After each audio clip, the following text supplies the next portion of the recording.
7 гадоў працавалі папярэднія правілы, якія рэгулявалі ўзаемаадносіны дзяржавы з суб'ектамі гаспадарання розных формаў уласнасці. Распрацоўка новага кодекса пачалася 4 гады таму экспертнай групай, у якую ўвайшлі не толькі прадстаўнікі органаў дзяржаўнага ўпраўлення краін-удзельніц Еўразэс, Еўразійскай эканамічнай камісіі, але і прадстаўнікі бізнес-колаў. Новы закон уключае ў сябе 9 раздзелаў, 465 артыкулаў і 2 дадаткі.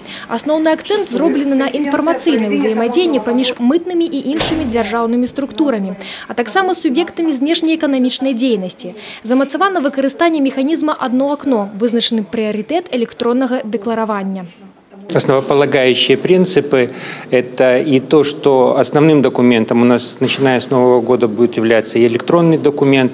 Это то, что существенно ускорится время оформления. У нас, если по Кодексу Таможенного союза у нас выпуск осуществлялся в течение, скажем так, суток, то с началом 2018 года у нас сроки выпуска ограничены 4 часами. То есть мы существенно ускоряем процесс оформления. Новый кодекс включил в себя, вобрал в себя все то положительное, все то хорошее, что было за время действия Кодекса Таможенного союза. Гэта дазволіць яшчэ і прымяняць тэхналогіі аўтаматычнай рэгістрацыі мытных дэкларацый і аўтаматычнага выпуску тавараў і праводзіць мытны кантроль без удзелу супрацоўнікаў мытні. Готовность нашей субъектов хозяйства недостаточно высокая.